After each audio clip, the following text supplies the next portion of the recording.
So if you're in the room, you probably already know that this talk is about Cucumber, and specifically about conveying intent. That's great. Why are you all here? Anybody? Why is this interesting to you? Nobody? Just here for the snacks?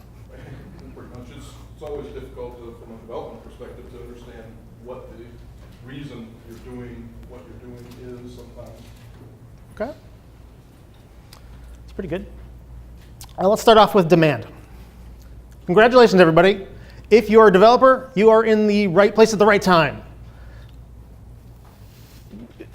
It's very hard to not find a job as a developer right now. So you're in a great place. 2.8% unemployment rate for a developer right now. That's pretty amazing. You're like, well, I mean, what does that really compare to? Well, you know, you're in great company with nuclear engineers, detectives, locomotive engineers. And my favorite judges, you don't see many unemployed judges. That's a pretty big difference. So we're 2.8, 0.4% unemployment for judges. It's kind of crazy. So kind of back to the statement that you made about it's hard to tell what is going on or how to get up to speed when you're a developer coming up on a project. Now, I made the previous point about unemployment rates because we're hiring developers like crazy at different experience levels, which means you're onboarding like crazy. How do you get someone to know your project or product when they're first coming on? Anybody? How are you doing it? Come on in. We just throw them in the water and see if they can. Throw them in the water? Documentation? Mentoring. What was that? Mentoring. Give them a mentor. Mentor. Yes. Yes, yes, yes. So we need to ramp up developers very quickly. Some things help, like frameworks, Rails, Django, stuff like that. Style guides for programming. Whoop. Yep. So when someone is coming onto a project, everything is legacy software to them. Now, when we hear the term legacy software, that usually means, oh, that's old, broken code. No one wants to work on legacy software. But actually, I found a really great description of it.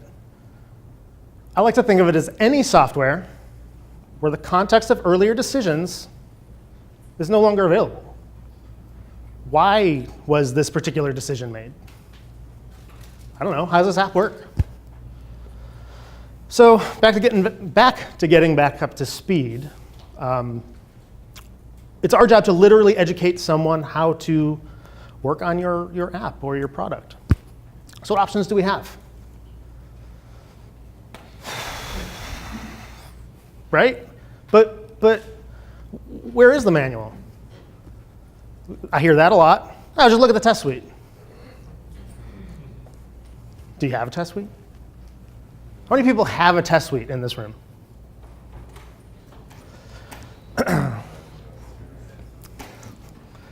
So Cucumber integration suites, they're able to tell us plainly how an app is supposed to work if it's written a particular way. Now let's start with what is Cucumber. Does anyone know what Cucumber is in the room? A couple people? Cool. So we're going to go through this from the beginning. Cucumber is a long green vegetable, fruit, usually eaten in salads. That's not what you want to know. It's actually a software tool that programmers are using for testing other software. Now, more specifically, now we hear about Cucumber a lot when you're talking about integrations testing suites. But there's actually, the language underneath is called Gherkin. Now that's the lexer that is parsing your plain text. Well, I guess I should start there. Cucumber is a plain text, human readable format that's actually testing your software.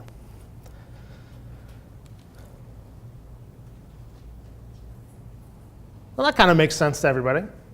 I can read that. I can come onto a project and know, hey, I want to edit my password, so I'm going to choose to edit my password. I'm going to change my password, and I can log in with that new password. Obviously, this is a very simple example, but these things can work. Now, the way this is parsed, everything is, it's like a method call. So we have this given, when, then syntax. And we'll go through that in a second. This particular given is a little obscured because for simplicity's sake. So the idea behind this is, will DSLs allow business people to write software rules without needing programmers?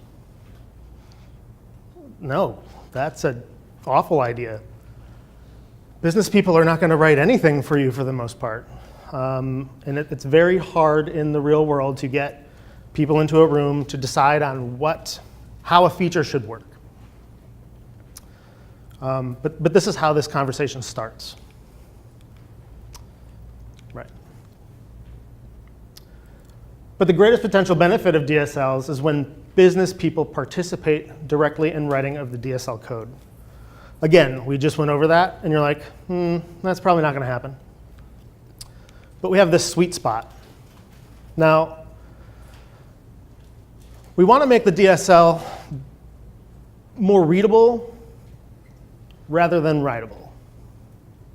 Now, why is that? People are going to more easily read something than they will sit down and write it with you.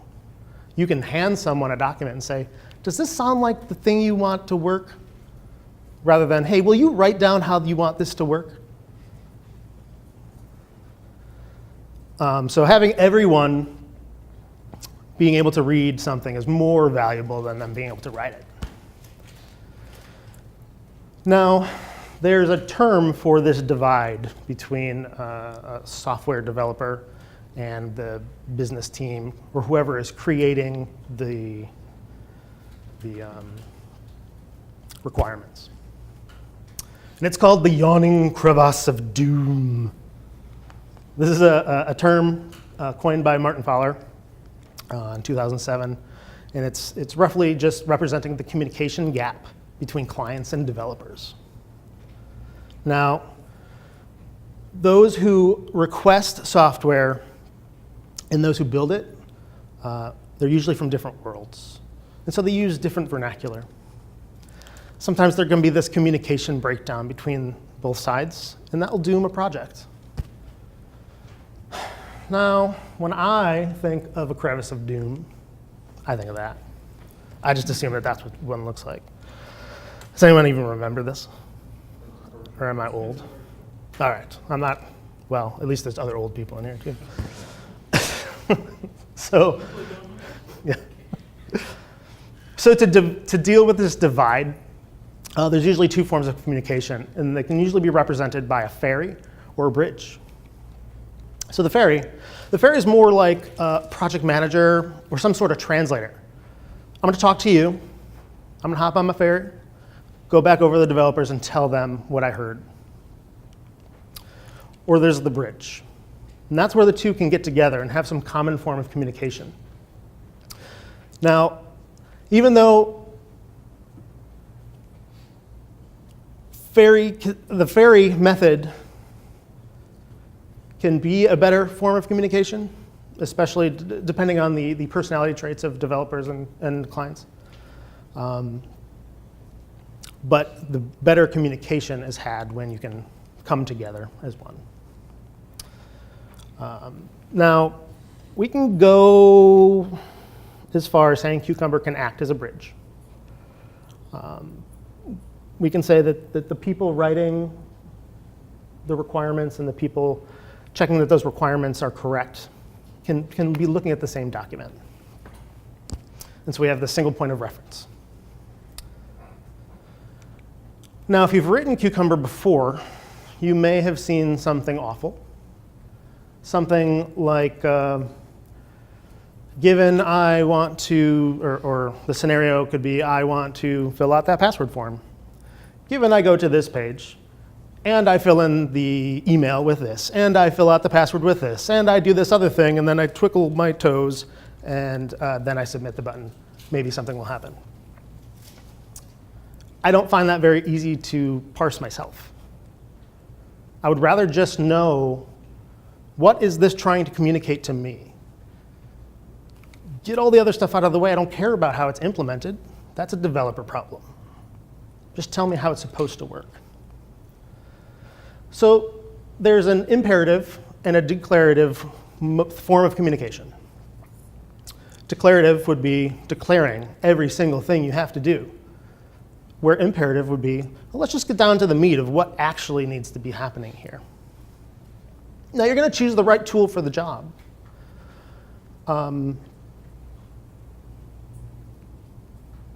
I prefer imperative.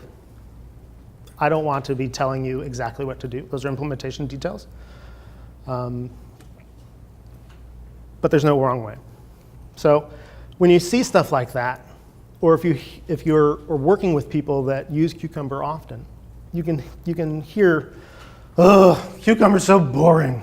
I hate writing it. Why do I have to write this thing that I don't care about? Well, you're doing a service to your team because we don't want to read the test suite to figure out how a feature is supposed to work. I don't want to try to explain to someone else how a feature is supposed to work from interpreting a test suite. But I found that Cucumber doesn't have to be boring. Tell a story. The way Cucumber can parse language is very versatile. You can choose different languages. Usually we see it in English, but you could have it in Pirate. This is straight out of the source code, so these things match up. So where I said given before, we'd say gangway. You could do it in emoji.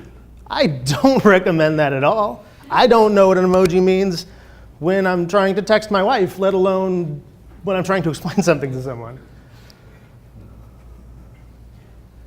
Fun fact, you can actually search for Cucumber Pirates and find results. So back to storytelling. To tell a great story, you have to know how to make a story. How do we construct a story? When I think about it, there's three parts. There's the character. That's your hero. There's some challenge they have to go through. And then the resolution. That's, hey, did everything end up well for our hero? Maybe it did, maybe it didn't. An easy way to come up with stories, I found, is pop culture.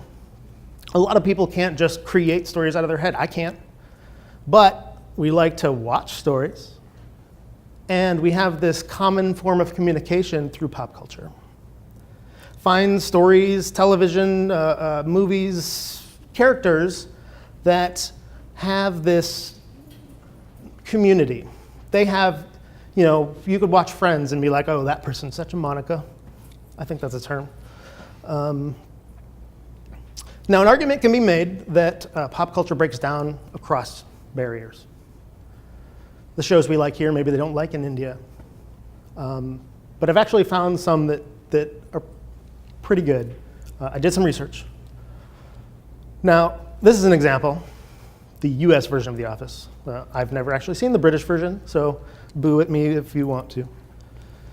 But Friends, however, I mentioned before, is making a huge comeback, weirdly enough. It's extremely popular in India right now, from what I've been told, as well as The Big Bang Theory. Now, these are shows that many of you have probably watched, and you understand how the characters interact with each other.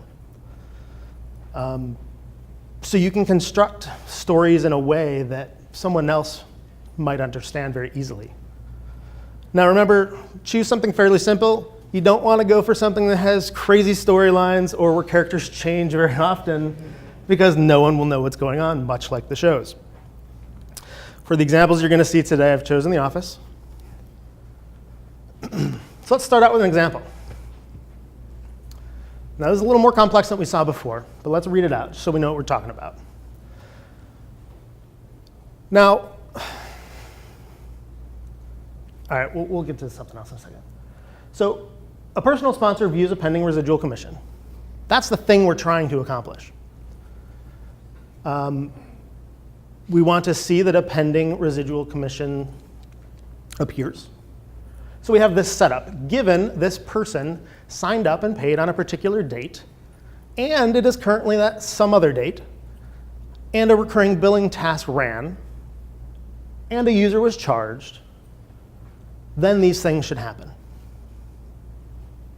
Well, that's not very easy to read. Well, wait a second.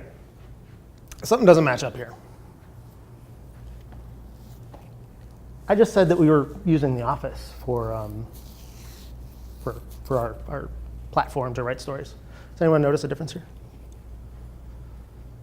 This is actual code, by the way. Anybody? That is not a character from The Office. That is a character from The Big Lebowski. Now, this may not seem like a big deal, but be consistent, because when you introduce things like this, it breaks down that communication. So back to our story. So let's check out the elements of a scenario, since we already looked at the elements of a story. Then we have setup. That's where you make sure that the environment is set up so that we can actually start doing something. We have an action, the thing that we have to do to accomplish our task.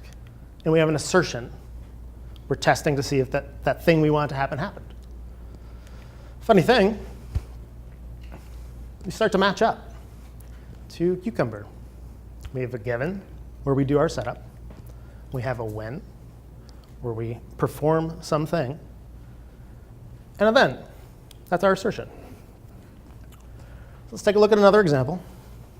Now, again, I said these are real examples. I feel that this is important to show you.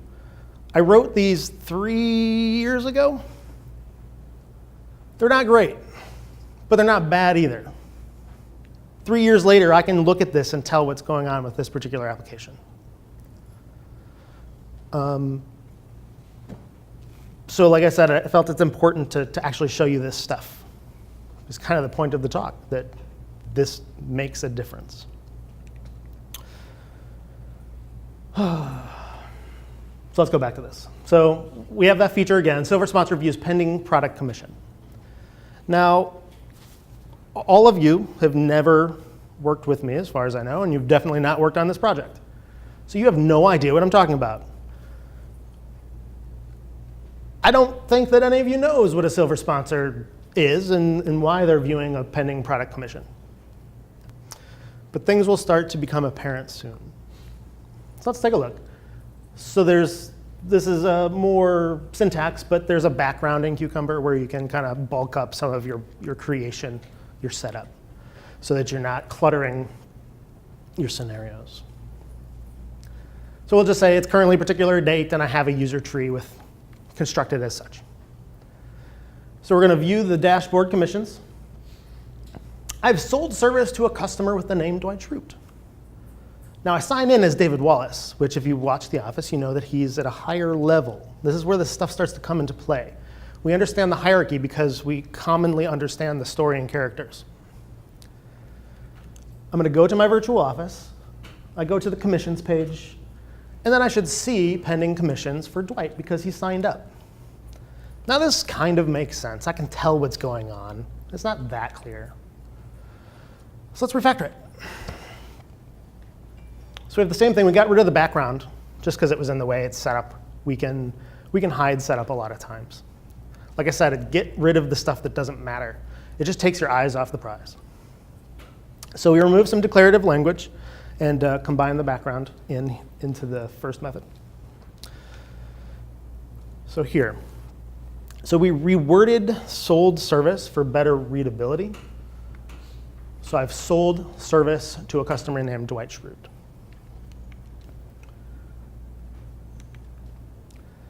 We've moved the login into viewing the dashboard since it's necessary.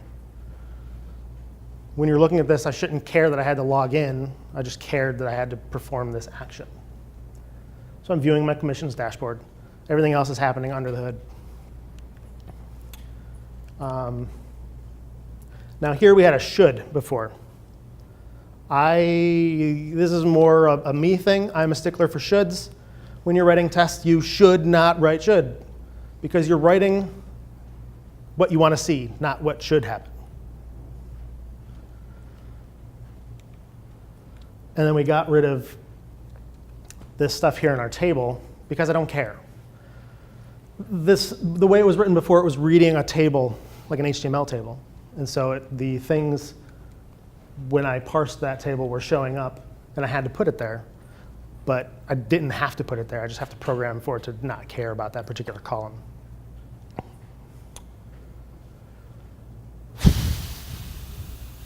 That was the same slide, right? Yep. Yep.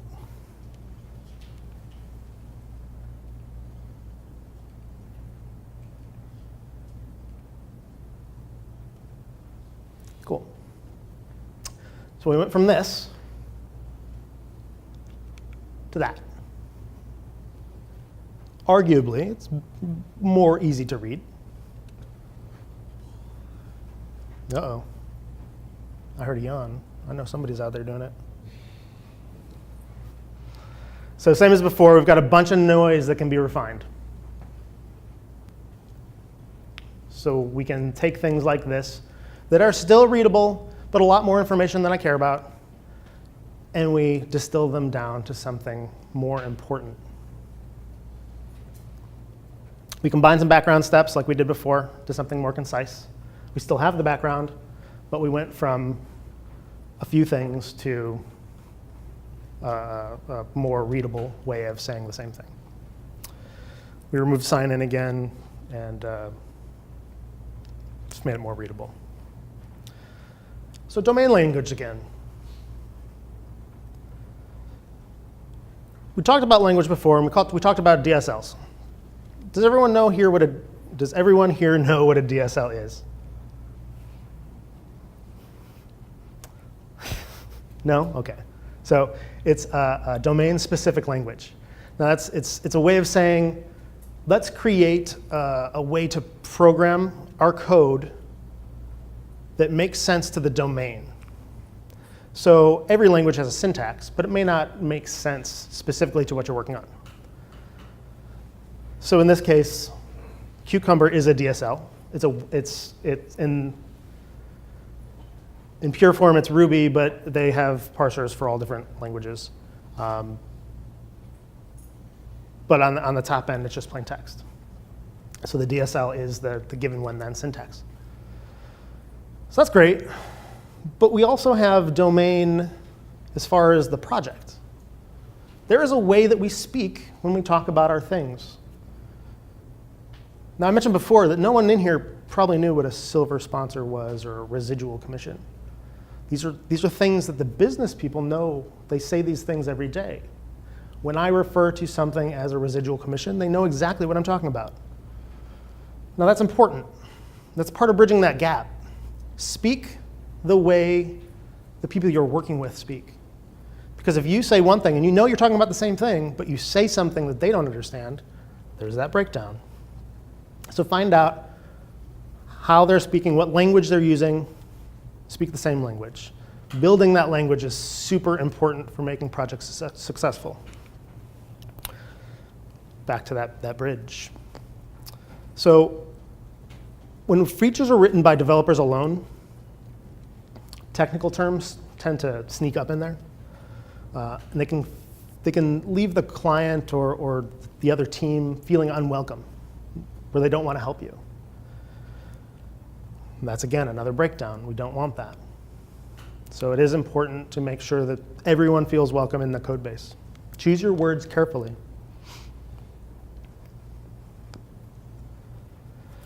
So we ended up with this refactored version of that ugly mess we started with. Now, it's not great. It probably could be better, as code always can be. The point here is, though, it's important to refactor scenarios. Now,